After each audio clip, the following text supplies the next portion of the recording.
Hello everyone, this is CA Mukul KD and once again you all are welcome to the GST Crash Course। तो ये हमारा last chapter है, chapter refund.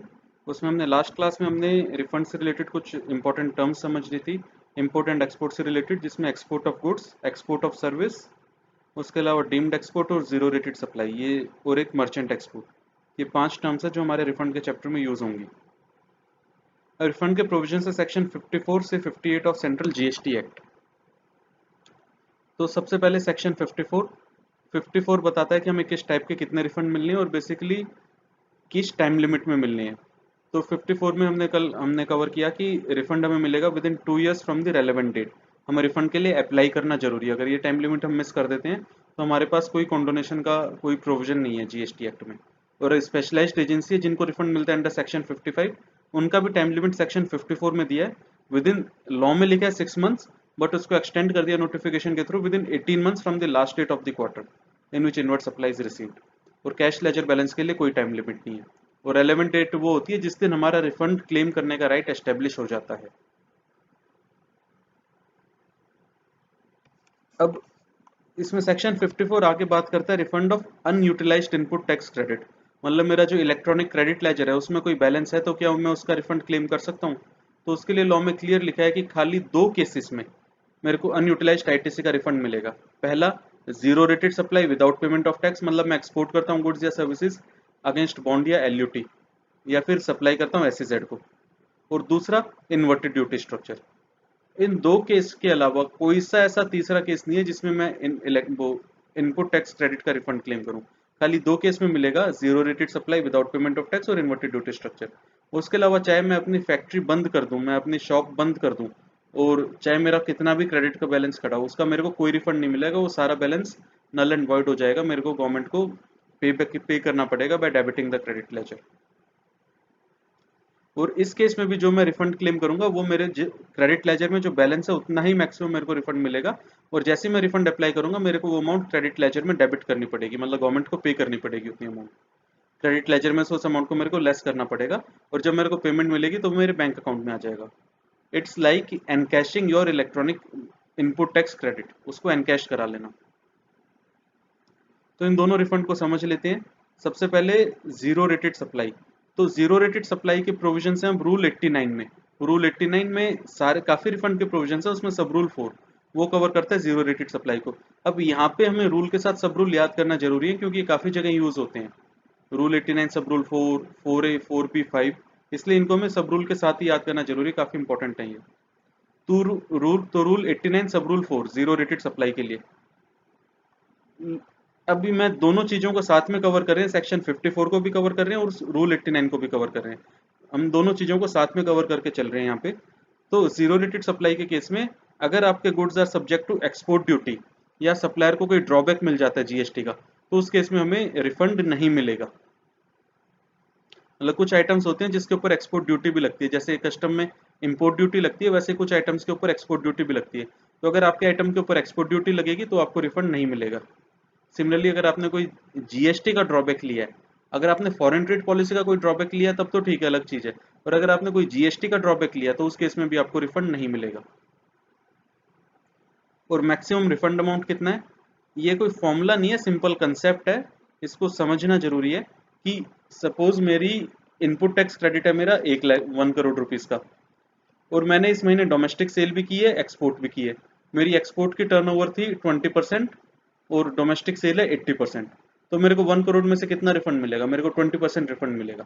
मतलब 1 करोड़ में से मेरे को 20 lakhs का रिफंड मिल सकता है। तो ये इस फॉर्मूले में दे रखा है गवर्नमेंट ने, turnover of zero rated supply of goods plus turnover of zero rated supply of services. इन दोनों को अलग अलग समझना जरूरी है, इसलिए यहाँ पे एक साथ नहीं लिखा। Zero turnover of zero rated supply goods का अलग लिखा है, सर्विसेज का अलग लिखा है। Divided by adjusted total turnover into net ITC. मतलब सिंपल यूनिटरी मेथड से फॉर्मूला हो गया कि मेरी net ITC into zero rated supply upon total turnover.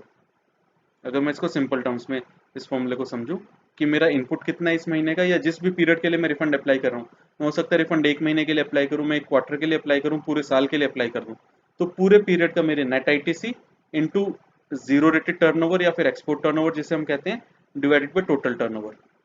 तो मैंने कितने परसेंट एक्सपोर्ट किया, मेरे को उतना इनपुट का रिफंड मिल जाएगा। और रिफंड मेरे को उतना ही मिलेगा मैक्सिमम जो मेरा क्रेडिट लेजर में बैलेंस अवेलेबल है।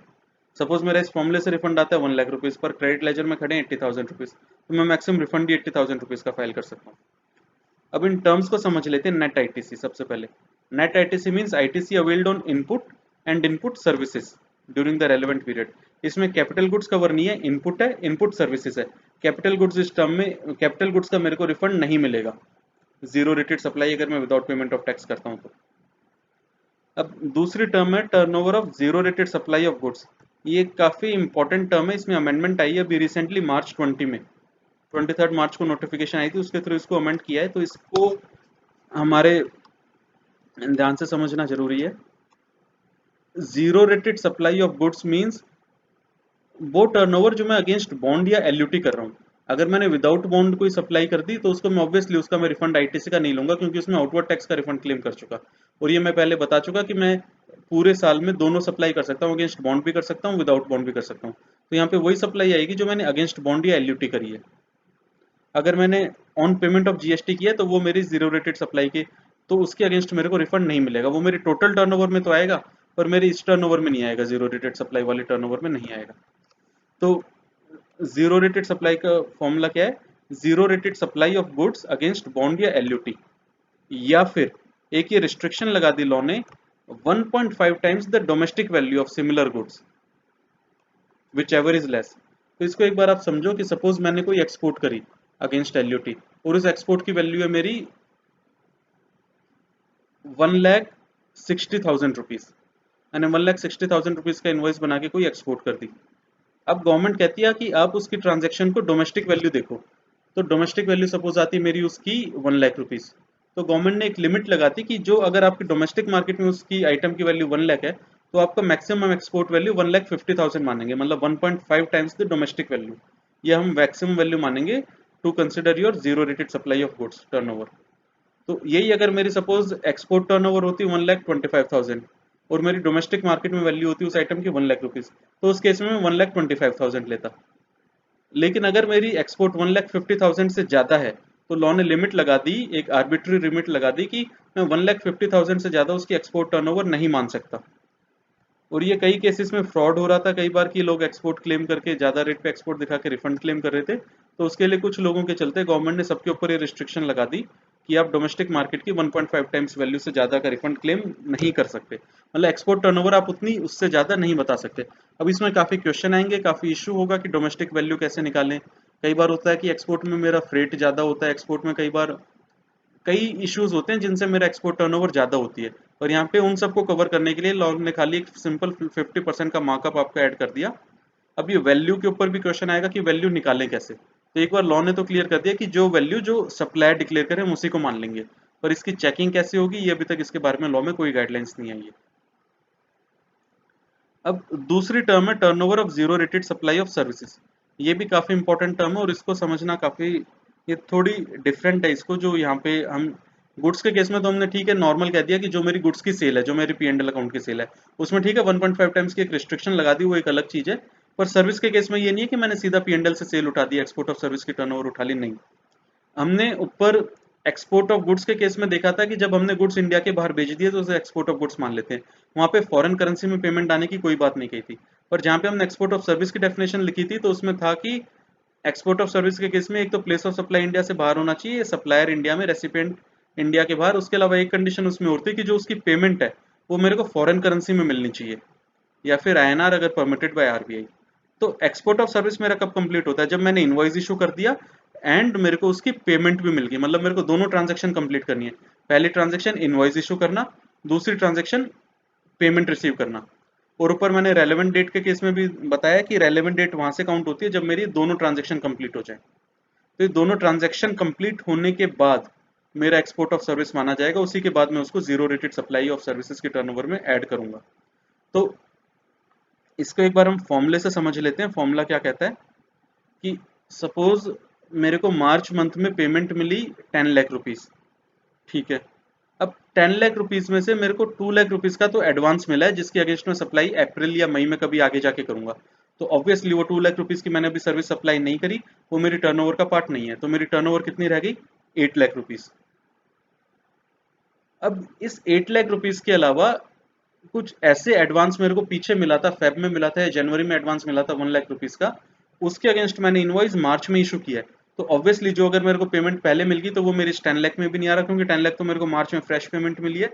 तो कोई ऐसी सप्लाई जो मेरे को पेमेंट पहले मिल गई, मतलब एडवांस पहले मिल गया लेकिन मैंने इनवॉइस करंट मंथ में इशू किया, तो उसको भी मैं ऐड कर दूंगा।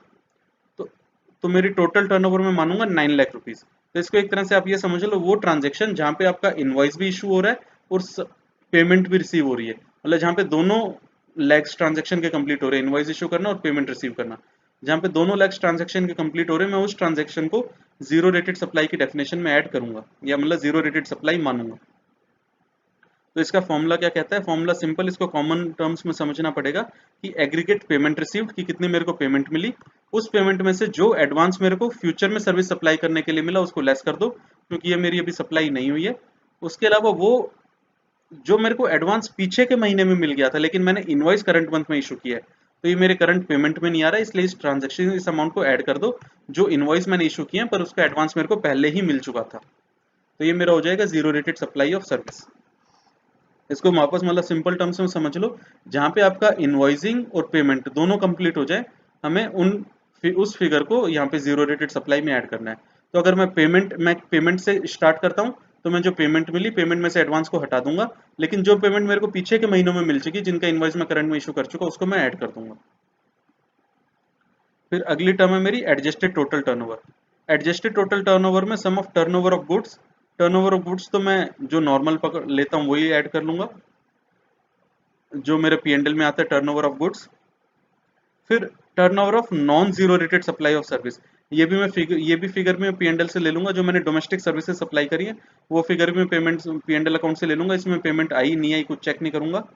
उसके अलावा turnover of zero rated supply of service as above, ये चीज काफी इंपॉर्टेंट है कि एडजस्टेड टोटल टर्नओवर में पूरी पीएनएल से नहीं उठाऊंगा, इसमें गुड्स की फिगर पीएनएल से ले लूंगा, डोमेस्टिक सर्विसेज की फिगर भी पीएनएल से ले लूंगा, लेकिन जो zero rated supply of service है इसमें वही कंसेप्ट लगाऊंगा कि पेमेंट मिली या नहीं मिली, उस कंसेप्ट के अकॉर्डिंग ऐड करूंगा, एक्सक्लूडिंग एग्जाम सर्विस को इसमें ऐड नहीं करूंगा। तो इसका फॉर्मूले का एक न्यूमेरिकल एक एग्जांपल देख लेते हैं कि सपोज मेरी परचेज थी, परचेज के टाइम पे जीएसटी रेट 10% था, सेल के ऊपर भी जीएसटी रेट 10% है, और जीरो रेटेड एक्सपोर्ट के ऊपर जीएसटी रेट ऑब्वियसली 0% है। तो मेरी परचेज थी 10 लाख रुपीज की, उसके ऊपर मेरा इनपुट आया 1 लाख रुपीज का। अब मैंने डोमेस्टिक सेल करी 3 लाख की, उसके ऊपर जीएसटी पे किया 30,000, और मैंने एक्सपोर्ट करी 12 लाख की, उसके ऊपर कोई जीएसटी पे नहीं किया, क्योंकि मैंने अगेंस्ट बॉन्ड एल्यूटी नहीं किया, मैंने विद अगेंस्ट एल्यूटी की है, सॉरी मैंने अगेंस्ट एल्यूटी किया है, मैंने अगेंस्ट पेमेंट ऑफ आईजीएसटी नहीं किया। तो इस 12 लाख के ऊपर मैंने कोई जीएसटी पे नहीं किया। तो मेरी टोटल सेल कितनी होगी 15 लाख की, 12 प्लस 3, और इसमें में से मेरी एक्सपोर्ट टर्नओवर कितनी है 80%, 12 लाख डिवाइडेड बाई 15 लाख, मतलब 80% मेरी एक्सपोर्ट टर्नओवर है। तो मेरा इनपुट कितना है 1 लाख रुपीज का, मेरे को कितना रिफंड मिलेगा 80,000। तो ये इस फॉर्मूला से के हिसाब से आता है 12 lakh divided by 15 lakh into 1 lakh, 80,000 का मेरे को रिफंड मिलेगा, प्रोवाइडेड इतना बैलेंस मेरे इलेक्ट्रॉनिक क्रेडिट लेजर में अवेलेबल होना चाहिए। क्योंकि ऑब्वियसली अगर मैं क्रेडिट लेजर के बैलेंस को यूज कर चुका, चाहे मैं डोमेस्टिक ट्रांजैक्शन के अगेंस्ट यूज कर चुका हूँ या फिर मैं एक्सपोर्ट कर दिया मैंने अगेंस्ट पेमेंट ऑफ आईजीएसटी, मैं कहीं पे भी यूज कर सकता हूँ उस बैलेंस को, तो उस केस में मेरे को रिफंड उतना ही मिलेगा जितना अब बैलेंस अवेलेबल है। तो दो सिंपल रूल्स हैं, इनको देख लेते हैं, रूल 89(4)A और 89(4) कैपिटल बी। तो 89 सब रूल 4 कैपिटल ए कहता है refund in case of deemed export. Deemed export में जहां पे मतलब ये बात कर रहा है एक्सपोर्टर की, कि जो एक्सपोर्टर है जिसने जो परचेज करी, एक्सपोर्टर की परचेज डीम्ड एक्सपोर्ट है। हमने ऊपर डीम्ड एक्सपोर्ट की डेफिनेशन में देखा था कि एक्सपोर्टर तो फिजिकली एक्सपोर्ट कर रहा है, लेकिन जो पीछे से वो परचेज कर रहा है एक्सपोर्टर, वो उसके लिए डीम्ड एक्सपोर्ट मानी जाएगी। उसके ऊपर हो सकता है सप्लायर ने जीएसटी पे नहीं किया हो या उसका रिफंड ले लिया हो। तो where supplier has availed the benefit of deemed export, recipient claim can claim. अब जैसे एक्सपोर्ट ओरिएंटेड यूनिट की मैं बात कर रहा हूँ, डीम्ड एक्सपोर्ट के केस में क्या है कि रिफंड सप्लायर भी क्लेम कर सकता है, रेसिपिएंट भी क्लेम कर सकता है। लेकिन कुछ मेरे ऐसे भी आइटम्स होंगे जो मेरे डीम्ड एक्सपोर्ट में नहीं आ रहे, जिसके ऊपर मान लो सप्लायर ने पूरा जीएसटी चार्ज किया मेरे से। तो रूल 89 सब रूल 4 ए कहता है कि जहां पे अगर सप्लायर ने, जो मेरा सप्लायर है, जो एक्सपोर्टर का सप्लायर है, उसने डीम्ड एक्सपोर्ट का बेनिफिट लिया है, तो जो रेसिपिएंट है, रेसिपिएंट मतलब exporter, exporter can claim refund of ITC availed on other inputs and input services used in making zero rated supply. मतलब मैंने सपोज दो रॉ मटेरियल परचेज किए, रॉ मटेरियल ए और रॉ मटेरियल बी। तो raw material A तो मेरे को as a deemed export मिला, उसके ऊपर मैंने कोई जीएसटी पे नहीं किया। लेकिन जो रॉ मटेरियल बी था वो मैंने डोमेस्टिक मार्केट से परचेज किया और उसके ऊपर जीएसटी पे भी किया है। तो यहाँ पे साफ कह दिया गवर्नमेंट ने कि अगर आपने एक्सपोर्ट करते हुए कोई ऐसी परचेज भी करी है जो डीम्ड एक्सपोर्ट है, लेकिन आपने कोई ऐसी भी परचेज की है जो डोमेस्टिक मार्केट से एज ए नॉर्मल ट्रांजेक्शन की है, तो जो नॉर्मल ट्रांजेक्शन आप उसका रिफंड क्लेम कर सकते हो। उसमें इनपुट का भी कर सकते हो और इनपुट सर्विसेज का भी कर सकते हो। और एक चीज और हम आगे रूल 96 में पढ़ेंगे कि जहां पे अगर मैं deemed export as a deemed export purchase करता हूं कोई सी ट्रांजेक्शन, तो उस केस में जो मैं सप्लाई करूंगा, जो एक्सपोर्टर है जो आगे सप्लाई करेगा, या एक्सपोर्ट ओरिएंटेड यूनिट है जो आगे सप्लाई करेगी, उसके ऊपर वो जीएसटी एक्सपोर्ट करने के मेरे पास दो मेथड होते हैं नॉर्मली, कि मैं अगेंस्ट बॉन्ड एल्यूटी कर दूं या फिर ऑन पेमेंट ऑफ जीएसटी कर दूं। तो उस केस में गवर्नमेंट ने क्लियर कर दिया कि अगर आपने purchase as a deemed export की थी, परचेज के ऊपर आपने जीएसटी पे नहीं किया, तो फिर आप सेल के टाइम पे एलयूटी वाला मेथड ही फॉलो करेंगे। आप ये नहीं कर सकते कि आप सेल के टाइम पे आईजीएसटी पे कर दो और उसका रिफंड क्लेम कर लो, नहीं, वो रिफंड अलाउड नहीं है। मैं वापस क्लियर कर दूं कि कोई एक्सपोर्ट ओरिएंटेड यूनिट है, उसने परचेज करी है, कोई सी भी मैंने परचेज की है एज ए डीम्ड एक्सपोर्ट, तो उस ट्रांजेक्शन के अगेंस्ट जो मैं एक्चुअल एक्सपोर्ट करूंगा या जो मैं सेल करूंगा, उसमें मेरे को एलयूटी ही यूज करनी पड़ेगी। मैं without LUT on payment of IGST वाला रिफंड का मेथड फॉलो नहीं कर सकता। ये कहां पे लिखी है? ये बात लिखी है रूल 96 सब रूल 10 में। अब ये तो हो गया 89 4 तो हो गया डीम्ड एक्सपोर्ट के केस में। 4 भी बात करता है कि जहां पे मैंने परचेज करी है, मर्चेंट एक्सपोर्टर है जहां पे परचेज करा है मैंने ऑन पेमेंट ऑफ 0.1% जीएसटी, तो इस केस में भी लॉ ने क्लियर कर दिया कि अगर आपने कुछ परचेज करा है एट 0.1%, या फिर आपने इंपोर्ट करा है और उसमें कस्टम का बेनिफिट लिया है, नोटिफिकेशन 78/2017 या 79/2017, ये दोनों नोटिफिकेशन, जैसे ये मर्चेंट एक्सपोर्ट 0.1% वाली नोटिफिकेशन तो है डोमेस्टिक ट्रांजेक्शन के केस में। सिमिलरली 78 और 79 ये कस्टम की नोटिफिकेशन है जिसमें मेरे को इंपोर्ट लोअर रेट पे मिल जाता है। तो अगर मैं कहीं पे भी परचेज लोअर रेट पे कर रहा हूँ, चाहे डोमेस्टिक में कर रहा हूँ 0.1% पे या इंपोर्ट कर रहा हूँ, तो उस केस में भी गवर्नमेंट ने कह दिया कि आपकी जो अनयूटिलाइज्ड आईटीसी है या फिर और कोई सी भी आईटीसी है, मतलब ये वाली आईटीसी 0.1% वाली या और कोई सी अदर आईटीसी, आपको उसका रिफंड मिल जाएगा। ये 4A और 4B खाली क्लैरिफिकेशन के नेचर में है। 4A के केस में कह दिया डीम्ड एक्सपोर्ट के केस में आपको बाकी परचेज का रिफंड मिल जाएगा। 4B के केस में कह दिया आपको 0.1% का भी रिफंड मिल जाएगा अनयूटिलाइज्ड आईटीसी का, और अगर आपने और कोई सी परचेज करी है आपको उसका भी रिफंड मिल जाएगा। और यहाँ पे भी रूल 96 सब रूल 10 में लिख दिया कि अगर आपने कोई ऐसी परचेज करी है एट 0.1%, उस केस में भी आप एक्सपोर्ट आपको अगेंस्ट बॉन्ड या एलयूटी ही करना पड़ेगा। आप ऑन पेमेंट ऑफ आईजीएसटी और फिर आईजीएसटी का रिफंड क्लेम कर लो, वो ट्रांजेक्शन, वो एक्टिविटी आप नहीं कर सकते।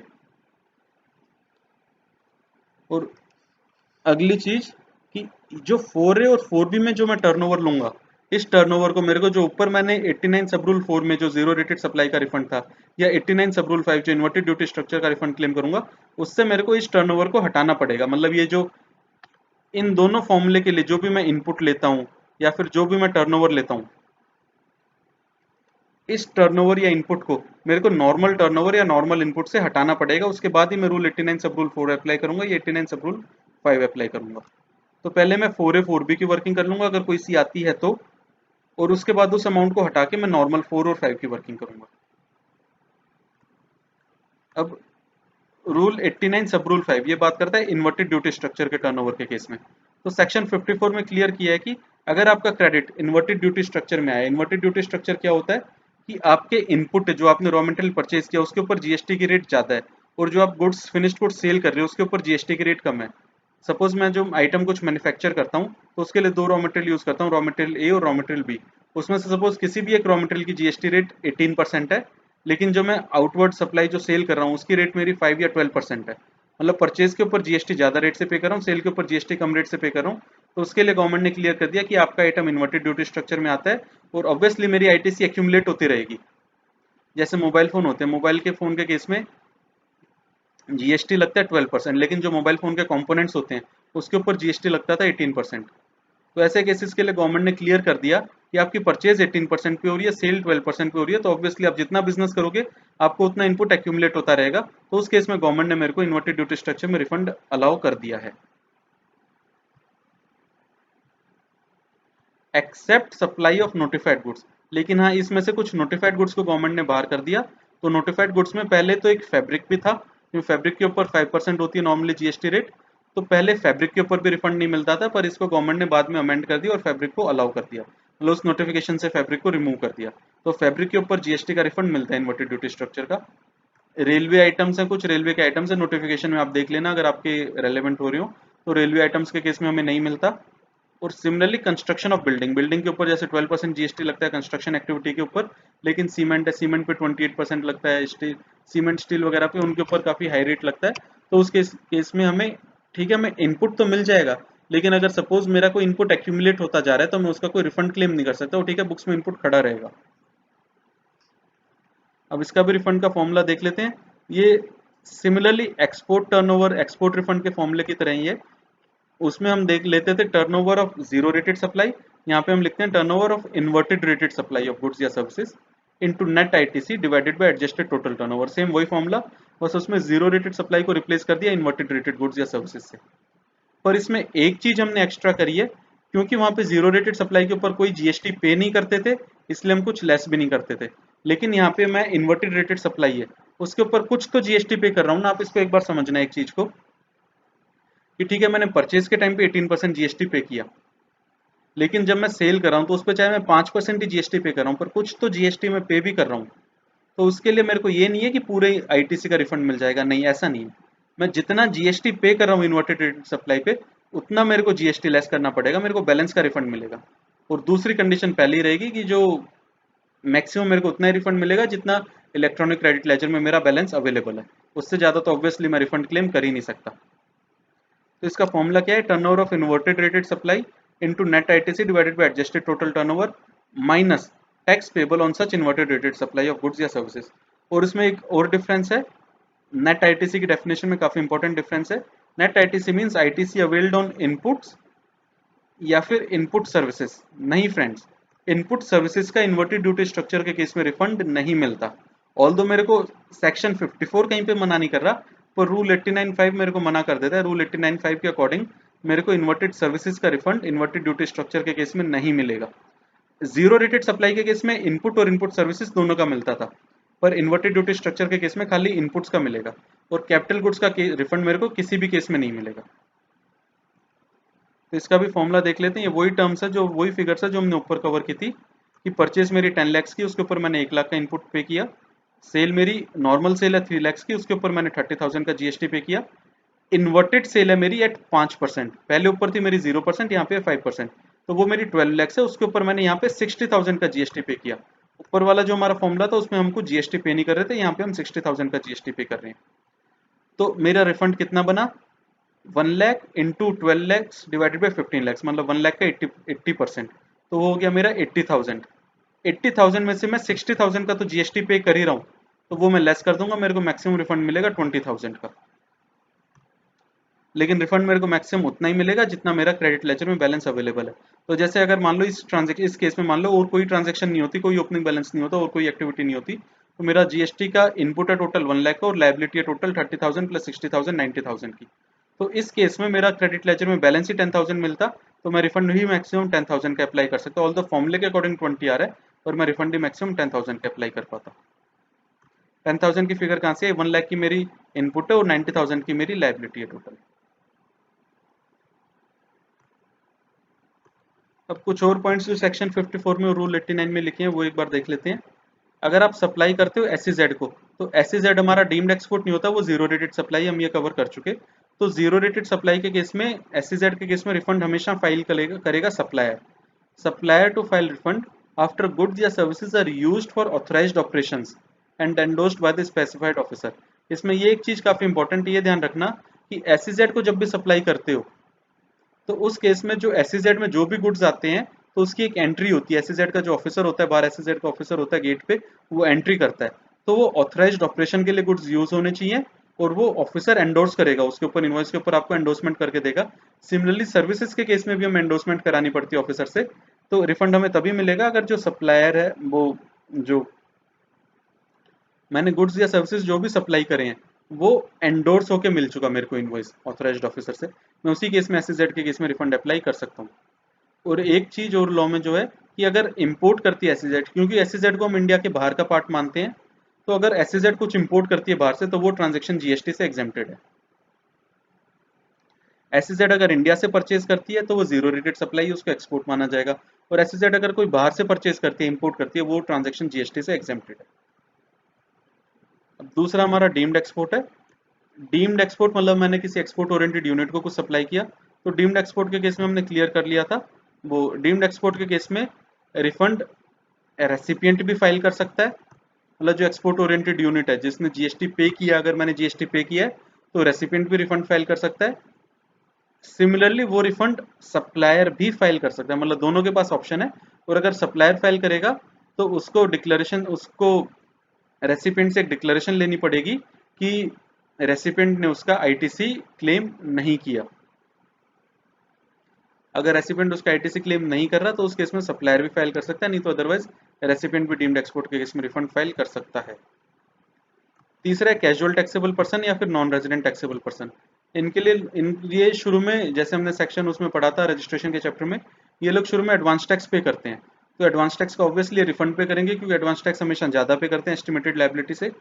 तो जब ये एडवांस टैक्स पे करेंगे तो उसका रिफंड क्लेम करेंगे। रिफंड क्लेम करने से पहले इन्हें लास्ट रिटर्न भी भरनी पड़ेगी, और उसके अलावा जितनी भी इनकी रिटर्न बनती है इनको अपनी सारी रिफंड फाइल करनी पड़ेगी, उसके बाद ही इनको रिफंड के लिए एलिजिबल होंगे।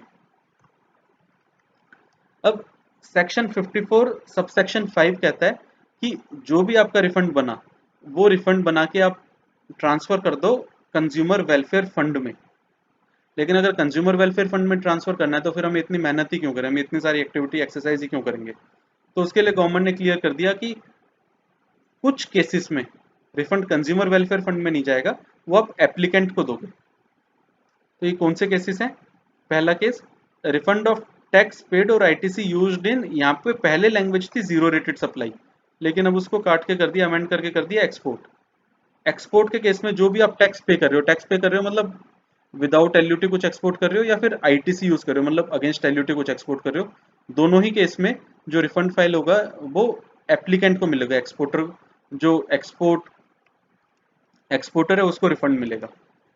लेकिन यहाँ से जीरो रेटेड सप्लाई हटाने से गवर्नमेंट ने एसईजेड यहाँ से हटा दी है। एसईजेड कहाँ पे कवर है हम आगे देखेंगे। दूसरा, refund of unutilised ITC. Unutilised ITC section 54 subsection 3 का है। तो अनयूटिलाइज्ड आईटीसी के केस में जीरो रेटेड सप्लाई भी कवर है, मतलब अगर आप एसईजेड को सप्लाई कर रहे हो तब भी आप अनयूटिलाइज्ड आईटीसी का रिफंड ले सकते हो। मैं ऊपर इस एक्टिविटी में अनयूटिलाइज्ड वो एसईजेड को कवर नहीं करेगा, पर अनयूटिलाइज्ड आईटीसी के केस में गवर्नमेंट ने अमेंडमेंट नहीं किए। उस केस में चाहे मैं जीरो रेटेड सप्लाई करूं, मतलब एक्सपोर्ट करूं, या फिर एसईजेड को दूं, या फिर मैं इन्वर्टेड ड्यूटी स्ट्रक्चर में फॉल करूं, सभी केसेस में रिफंड जो मिलेगा एप्लीकेंट को मिलेगा। तीसरा, ये सेक्शन 77 में हम ऊपर कवर कर चुके इसको पहले, कि ट्रांजैक्शन के ऊपर लगना था सीजीएसटी, एसजीएसटी पर लगा दिया आईजीएसटी, या फिर रिवर्स केस। इस केस में जो रिफंड होगा, क्योंकि वो एप्लीकेंट पहले वाला जो सही टैक्स चार्ज करना था वो पे करेगा, तो जो गलत उसने पे कर दिया उसका रिफंड भी उस एप्लीकेंट को ही मिलेगा। फोर्थ है, अगर आपने कोई एडवांस मिला, आपने उस एडवांस के ऊपर रिफंड, सॉरी आपने उस आपको आप सर्विस सेक्टर में हो और आपको कोई एडवांस मिला, आपने उस एडवांस के ऊपर जीएसटी पे कर दिया, लेकिन बाद में वो आपने एक्टिविटी ही नहीं की और वो जो कस्टमर था आपसे एडवांस ले गया विथ जीएसटी, ध्यान रखना विथ जीएसटी आपसे पूरा एडवांस ले गया, तो फिर अगर आपने सप्लाई ही नहीं करी तो फिर आप जो टैक्स पे किया गवर्नमेंट को रिफंड आप अप्लाई करोगे। आगे के दो केस देख लेते हैं। फिफ्थ केस है, tax and interest where incidence not pass to recipient. मतलब कहीं पे आपने अगर रेसिपिएंट को इंसिडेंस पास नहीं किया तो उस केस में भी आप रिफंड अप्लाई कर सकते हो। एससीजेड में भी इसी में कवर होगा कि आपने कहीं पे टैक्स पे किया है, आपने सप्लाई करी है to SEZ on payment of IGST, लेकिन उसका इंसिडेंस आपने एससीजेड के ऊपर पास नहीं किया, तो उस केस में भी आप रिफंड अप्लाई कर सकते हो। या फिर कोई नोटिफाइड केस जहां पे टैक्स या interest borne by such class of person as may be notified. और अगला गवर्नमेंट ने क्लियर कर दिया, अगर 1000 रुपीज से कम का अमाउंट है तो आपको रिफंड नहीं मिलेगा। ये 1000 रुपीज सीजीएसटी का अलग है, एसजीएसटी अलग का अलग है। मतलब टोटल 2000 रुपीज तक का अगर अमाउंट है तो आपको CGST के लिए 1000 अलग देखना है, SGST के लिए 1000 अलग देखना है, तो उस केस में आपको रिफंड नहीं मिलेगा।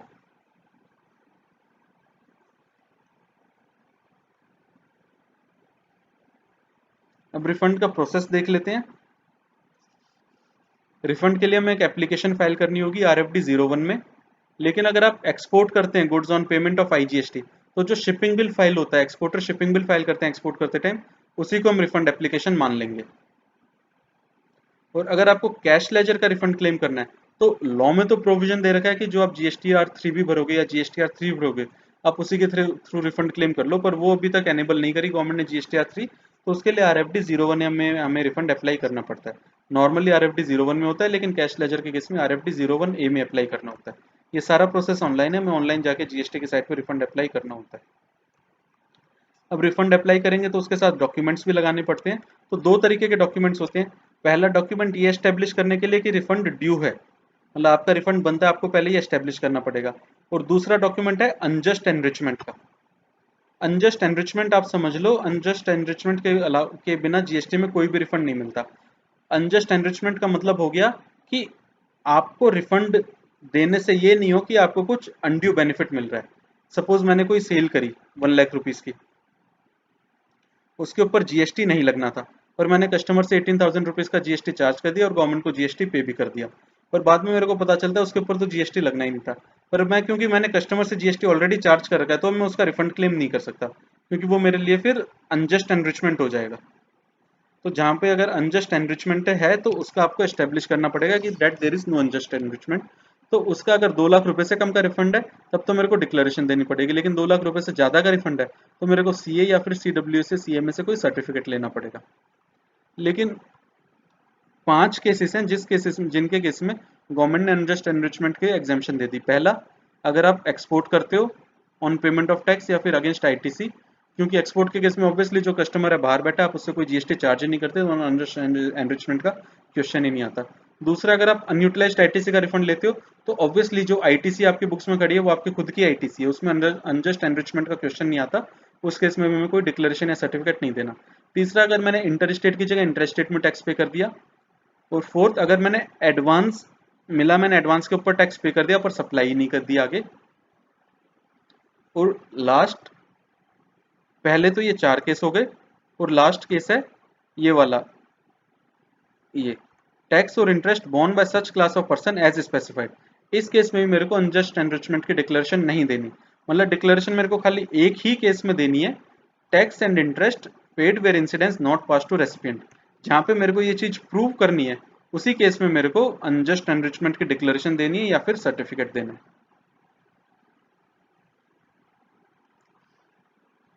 तो ठीक है, अब ये जो डॉक्यूमेंट्स है यहाँ पे तो सेक्शन 54 में तो खाली इतना लिख दिया कि वो डॉक्यूमेंट्स जो रिफंड एस्टेब्लिश करने में हेल्प करें, लेकिन ये सारे डॉक्यूमेंट्स की डिटेल दे रखी है रूल 89 सब रूल टूल में। तो ये मैं आपको जैसे डॉक्यूमेंट्स की एक ब्रीफ समरी बता देता हूँ। जैसे अगर आपने एक्सपोर्ट करा तो फिर शिपिंग बिल की कॉपी हो गई, एक्सपोर्ट ऑफ सर्विस करा तो इनवॉइस होगी, FIRC की कॉपी हो गई, अगर आप कहीं इनपुट का रिफंड ले रहे हो तो परचेज इनवॉइस की कॉपी हो गई। तो मतलब वो सारे डॉक्यूमेंट्स आपको लगाने पड़ेंगे एप्लीकेशन के साथ, जिससे आपका रिफंड एस्टेब्लिश हो जाए। लेकिन इसमें एक अमेंडमेंट, इसमें काफी चेंजेस आते जा रहे हैं, इस रिफंड प्रोसेस को गवर्नमेंट पूरा ऑनलाइन करते जा रही है। तो आजकल परचेज इनवॉइस की कॉपी नहीं लगती, वो खाली GSTR 2A से मैचिंग हो जाती है। हम खाली उनकी डिटेल अपलोड कर देते हैं और वो GSTR 2A से मैचिंग हो जाती है। तो अगर वो वेरीफाई हो गए तो फिर उसका हमें रिफंड मिल जाता है। ठीक है, आपने रिफंड एप्लीकेशन अप्लाई फाइल कर दी RFD 01 में। अब उसके बाद वो ऑफिसर के पास जाएगी, फिर उसको एक्नॉलेजमेंट इशू करनी पड़ेगी। उसके लिए रूल 90 कहता है कि ऑफिसर जो है उसको डॉक्यूमेंट्स को वेरीफाई करेगा, फिर वो 15 डेज के अंदर अंदर उनको वेरीफाई करके एक्नॉलेजमेंट इशू करेगा। जो एक्नॉलेजमेंट इशू होगी वो RFD 02 में होगी। लेकिन अगर उसको ऑफिसर को लगता है कि कुछ डॉक्यूमेंट्स मिसिंग है या डॉक्यूमेंट्स गलत लगे हुए हैं, तो डेफिशिएंसी के केस में वो डेफिशिएंसी मेमो, जिसे हम DM कहते हैं, वो आपको डेफिशिएंसी मेमो इशू कर देगा इन RFD 03। और एक बार अगर ऑफिसर ने डेफिशिएंसी मेमो इशू कर दिया, तो फिर आपको फ्रेश एप्लीकेशन ही फाइल करनी पड़ेगी। फिर आपकी वो पुरानी एप्लीकेशन नल एंड वॉइड होगी, फिर आपकी नई एप्लीकेशन फाइल करनी पड़ेगी RFD 01 में। और इसमें एक चीज का ध्यान रखना, अगर आप कैश लेजर के किसी बैलेंस का रिफंड क्लेम कर रहे हो, तो उस केस में एक्नॉलेजमेंट ऑफिसर को इशू नहीं करनी पड़ती, वो इमीडिएटली ऑटो एक्नॉलेजमेंट है, वो तुरंत एक्नॉलेजमेंट इशू हो जाती है। फिर नॉर्मली तो रिफंड के केस में फाइनल ऑर्डर मिलता है, फाइनल ऑर्डर बनता है और ऑर्डर डॉक्यूमेंट्स वेरीफाई करके हमें रिफंड मिल जाता है। लेकिन एक है रूल 91 कहता है प्रोविजनल रिफंड की बात, कि प्रोविजनली भी आपको रिफंड मिल सकता है। रूल 91 कहता है कि अगर आपने जीरो रेटेड सप्लाई किया, मतलब एक्सपोर्ट करा या एसएजेड को सप्लाई करा, तो उस केस में जो प्रॉपर ऑफिसर है, ही मे रिफंड, वर्ड यहाँ यूज किया हुआ है may, he may refund 90% of the amount on provisional basis. मतलब आपने 1 लाख का रिफंड अप्लाई किया तो he may refund 90% amount provisional basis, कब? Within 7 days from the issue of acknowledgement. मतलब ये जो RFD 02 जो आपका इशू किया था, उसके 7 डेज के अंदर अंदर आपको 90% अमाउंट रिफंड कर सकता है। और जो फाइनल ऑर्डर होगा वो बाद में ड्यू कोर्स में इशू कर देंगे। और रिफंड पेमेंट प्रोविजनल ऑर्डर के साथ साथ, अब जहां पे भी हमें रिफंड मिलता है, चाहे प्रोविजनल हो चाहे फाइनल ऑर्डर हो, एक तो हो गया रिफंड का ऑर्डर, एक होता है पेमेंट एडवाइस, जिसे अब आजकल कहने लगे पेमेंट ऑर्डर। तो रिफंड ऑर्डर इशू करने के बाद पेमेंट ऑर्डर भी इशू करना पड़ेगा। पेमेंट ऑर्डर होता है हमेशा RFD 05 में। जब हमें पेमेंट ऑर्डर इशू करते हैं उसके बाद ही रिफंड हमारे अकाउंट में आता है।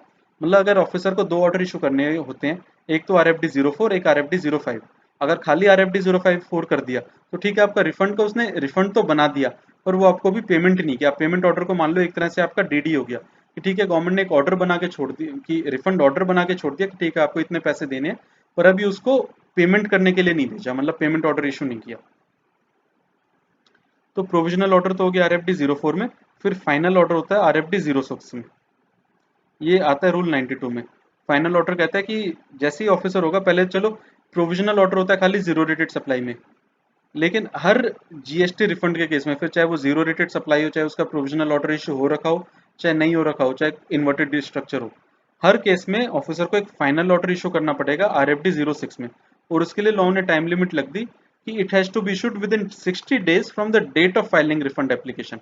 यहाँ पे एक्नॉलेजमेंट से 60 डेज नहीं है, यहाँ पे date of filing refund application से 60 डेज है। जबकि जो ऊपर प्रोविजनल ऑर्डर था वहां पे एक्नॉलेजमेंट से 7 डेज थे। यहाँ जैसे ही मैंने RFD 01 में रिफंड एप्लीकेशन फाइल की, उससे 60 दिन के अंदर अंदर डिपार्टमेंट को फाइनल ऑर्डर इशू करना होगा। फिर फाइनल ऑर्डर आपका सैंक्शन का भी हो सकता है, रिजेक्शन का भी हो सकता है। और ये भी हो सकता है कि ऑफिसर फाइनल ऑर्डर इशू करने से पहले आपको कोई शोकॉज नोटिस दे दे, फिर उसका आपको रिप्लाई कर दो। लेकिन अगर एक्नॉलेजमेंट इशू नहीं की तो उस केस में डेफिशिएंसी मेमो इशू करता है, और जहां पे उसने DM इशू कर दिया वहां पे रिफंड एप्लीकेशन आपकी रिजेक्ट हो जाती है। लेकिन जहां पे अगर फाइनल ऑर्डर से पहले वो शोकॉज नोटिस दिया है, तो वहां पे आपकी एप्लीकेशन कैंसिल नहीं होगी, आपको उसका क्वेरी का रिप्लाई देना होगा, ऑफिसर उसके बाद आपको फाइनल ऑर्डर इशू करेगा। और जो फाइनल ऑर्डर होगा उसमें अमाउंट भी मेंशन करेगा रिफंड का। उसके अलावा अगर कोई आपकी आउटस्टैंडिंग डिमांड खड़ी है कोई पुरानी, वो भी मेंशन होगी। कोई आपको रिफंड प्रोविजनली दे दिया, वो भी मेंशन होगा, और वो सब अमाउंट आपकी काट ली जाएगी। सपोज आपकी 10 लाख का रिफंड है, आपकी उसकी 2 लाख की डिमांड है, और 6 लाख का कोई आप रिफंड प्रोविजनली ले चुके, तो वो दोनों अमाउंट हटा दी जाएगी, आपको बैलेंस का रिफंड मिलेगा। और रिफंड ऑर्डर इशू करने के बाद भी पेमेंट एडवाइस इशू करनी जरूरी है, कंपलसरी है। पेमेंट एडवाइस होगी इशू RFD 05 में। अब इसमें एक और अमेंडमेंट आई थी, ये अमेंडमेंट भी मार्च 20 की है। इसको भी थोड़ा ध्यान से समझो, ये थोड़ी टेक्निकल अमेंडमेंट है। ये रूल 92 में सब रूल 4A इंसर्ट किया गवर्नमेंट ने, और ये कहता है, और इसी के साथ हमने रूल 86 में भी एक अमेंडमेंट आई थी जो हमने पेमेंट के चैप्टर के साथ कवर की थी। ये दोनों अमेंडमेंट एक साथ हमें पढ़नी है। मैं इसको कंसेप्चुअली समझा देता हूँ कि ये कंसेप्ट क्या है, क्यों ये अमेंडमेंट लाई है गवर्नमेंट। तो इसका एक बार आप कंसेप्ट समझ लो। एक बार आप इसका कंसेप्ट देखो कि सपोज मेरा इलेक्ट्रॉनिक क्रेडिट लेजर में बैलेंस खड़ा था 1 लाख रुपए का, ठीक है। अब उसके बाद मैंने कोई ट्रांजेक्शन सप्लाई करी, उसके ऊपर मेरे को GST पे करना था 70,000 रुपए का, ठीक है। मैं उस 1 लाख के इनपुट में से 70,000 का GST पे कर देता, तो 30,000 का मेरा इनपुट टैक्स क्रेडिट में बैलेंस खड़ा रह जाता। पर गलती से मैंने क्या किया, 70,000 की जगह 1 लाख रुपीज का वो आउटपुट पे कर दिया। मतलब मेरा इनपुट था 1 लाख का, ठीक है, आउटपुट मेरा एक्चुअल था 70,000 का, पर मैंने 70,000 की जगह GSTR 3B फाइल करते टाइम गलती से लायबिलिटी दिखा दी 1 लाख रुपीज, और 1 लाख रुपीज का GST मैंने पे कर दिया। तो ठीक है, मैंने पेमेंट कुछ कैश में तो मेरे को कुछ पे करना ही नहीं पड़ा, मैंने अपना पूरा इनपुट यूज करके पे कर दिया। लेकिन बाद में मेरे को पता चला यार मैंने तो टैक्स ज्यादा पे कर दिया, तो मैं 30,000 रुपीज का गवर्नमेंट से रिफंड अप्लाई करने गया। तो पहले ये वाला जो मैं 30,000 का रिफंड अप्लाई करता था, ये क्योंकि अब ना तो मेरे कैश लेजर में बैलेंस खड़ा है ना क्रेडिट लेजर में बैलेंस खड़ा है, तो मैं एनी अदर टैक्स बोल के इसका रिफंड फाइल करता, तो ये 30,000 रुपीज का मेरे को रिफंड कैश लेजर में मिल जाता था। मतलब 30,000 मेरे को कैश मिल जाते थे। तो गवर्नमेंट को इसमें समझ में आ गया कि ये तो एक तरह से आप अपनी आईटीसी को एनकैश करा रहे हो। तो ऐसे केसेस को रोकने के लिए गवर्नमेंट ने दो रूल इंसर्ट किए, रूल 86 और रूल 92 में अमेंडमेंट कर दी। रूल 86 में लिख दिया कि अगर आपने जीएसटी पे करते टाइम कोई आपने अदर देन एक्सपोर्ट या other than zero rated supply आपने कहीं पे गलती से कोई जीएसटी पे कर दिया और वो पेमेंट करी है, जब आपने ओरिजिनल पेमेंट करी वो पेमेंट करी आपने क्रेडिट लेजर के थ्रू, और बाद में ये एस्टेब्लिश हो गया कि ठीक है ये आपने गलत पे कर दिया था, आपको रिफंड देना है, तो जो रिफंड आएगा रिफंड भी आपका क्रेडिट लेजर में ही जाएगा। वो रिफंड आपको कैश में नहीं मिलेगा, वो रिफंड का अमाउंट भी आपका क्रेडिट लेजर में जाएगा। और रूल 92 में अमेंडमेंट कर दी गवर्नमेंट ने कि अगर आप कोई रिफंड क्लेम करते हो, किसका, आउटपुट टैक्स का, यहाँ मैं आईटीसी के रिफंड की बात नहीं कर रहा, मैं आउटपुट टैक्स के रिफंड की बात कर रहा हूँ, कि अगर आप कोई आउटपुट टैक्स का रिफंड क्लेम करते हो other than zero rated supply और डीम्ड एक्सपोर्ट, और वो रिफंड आपको पेबल है, तो उस अमाउंट को आपको कैश में उतना ही अमाउंट पे होगा जितना आपने कैश से पे किया था। मतलब जो मैंने ऊपर एग्जांपल दिया उसमें कैश से मैंने कुछ पेमेंट ही नहीं की, तो ऑब्वियसली मेरे को कैश में कोई रिफंड ही नहीं मिलेगा, मेरा सारा रिफंड आईटीसी में चला जाएगा, इलेक्ट्रॉनिक क्रेडिट लेजर में चला जाएगा। तो जितना आपने कैश के थ्रू पेमेंट की थी 3B फाइल करते टाइम, उतना रिफंड तो आपको कैश में मिल जाएगा, और जितना आपने क्रेडिट से पेमेंट की थी उतना रिफंड आपको इलेक्ट्रॉनिक क्रेडिट लेजर में मिलेगा। ये गवर्नमेंट ने अमेंडमेंट लिया, ये अमेंडमेंट आई है 23 मार्च 2020 को, काफी इंपॉर्टेंट अमेंडमेंट, और ये थोड़ी टेक्निकल अमेंडमेंट है। और मैं वापस क्लियर कर दूं, ये एक्सपोर्ट के केस में ये अमेंडमेंट नहीं अप्लाई होती। अगर एक्सपोर्ट के केस में सपोज मेरा कोई रिफंड आता है, मैं मेरा इनपुट टैक्स क्रेडिट खड़ा है और मैं उस इनपुट टैक्स क्रेडिट को एनकैश करने के लिए मैं एक्सपोर्ट कर देता हूँ without LUT on payment of IGST, तो वो बिल्कुल लॉ में अलाउड है, वो मेरे को रिफंड मिलेगा और वो रिफंड मेरे को कैश में ही मिलेगा। फिर सेक्शन 54 सबसेक्शन 10 11 कहते हैं कि आपका रिफंड गवर्नमेंट विथहेल्ड भी कर सकती है, रोक भी सकती है, कि अगर आपने कोई रिटर्न नहीं भरी या फिर आपने कोई टैक्स पे नहीं किया, तो उस केस में आपका रिफंड रोक भी सकते हैं, या फिर ये भी कर सकते हैं कि आपको कम अमाउंट का रिफंड दे दें। सिमिलरली अगर आपका कोई रिफंड का है, कोई आपका मैटर अपील में लगा हुआ है या कोई प्रोसीडिंग्स चल रही है आपके अगेंस्ट, और कमिश्नर को या ऑफिसर को लगता है, कमिश्नर को लगता है, he is of the opinion कि अगर आपको रिफंड दे दिया तो जो अपील का मैटर है वो कमजोर हो जाएगा, जो अपील का केस है वो कमजोर हो जाएगा और उससे गवर्नमेंट के रेवेन्यू के ऊपर इफेक्ट पड़ेगा, तो उस केस में भी ऑफिसर या कमिश्नर आपका रिफंड रोक सकता है। मतलब राइटफुल रिफंड के हकदार हो, पर आपका कोई मैटर अपील में पेंडिंग है और अगर ऑफिसर को लगता है कि रिफंड देने से आपका वो अपील का मैटर डिपार्टमेंट के अगेंस्ट चला जाएगा, तो उस केस में ऑफिसर डिपार्टमेंट आपका रिफंड रोक सकता है। लेकिन अगर बाद में रिफंड देना पड़ा तो फिर वो रिफंड मेरे को विथ इंटरेस्ट मिलेगा। इंटरेस्ट कितना, एट 6%। और रिफंड के केस में जैसे एक तो हो गया रिफंड सैंक्शन ऑर्डर, वो भी RFD 06 में होता है, एक रिजेक्शन ऑर्डर वो भी RFD 06 में होता है। और रिफंड रिजेक्ट करने से पहले अपॉर्चुनिटी ऑफ बीइंग हर्ड देनी जरूरी होती है, और रिफंड रिजेक्ट करने के बाद वो जो अमाउंट होती है मेरे इलेक्ट्रॉनिक क्रेडिट लेजर में आ जाएगी। और एक ये काफी इंपॉर्टेंट अमेंडमेंट आई थी सेक्शन 54 में। पहले क्या होता था कि सपोज मेरे को सीजीएसटी का रिफंड अलग मिलता था, एसजीएसटी का अलग रिफंड अलग मिलता था।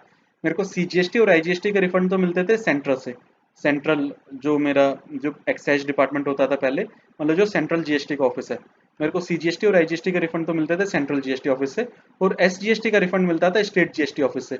तो उस केस में एसएससी को काफी प्रॉब्लम होती थी, एक रिफंड एप्लीकेशन यहाँ जाती थी, एक एप्लीकेशन उसको वहां से फॉलो अप करना पड़ता था। तो उसके लिए गवर्नमेंट ने क्लियर कर दिया कि सेंट्रल गवर्नमेंट में refund SGST portion also in the prescribed manner. और ये आजकल ये पीएफएमएस के थ्रू सारे रिफंड एक साथ आते हैं एसएससी के पास, कोई उसे अलग अलग डिपार्टमेंट के थ्रू नहीं करना पड़ता, सारे रिफंड उसको पीएफएमएस के थ्रू सेंट्रल गवर्नमेंट पे कर देती है।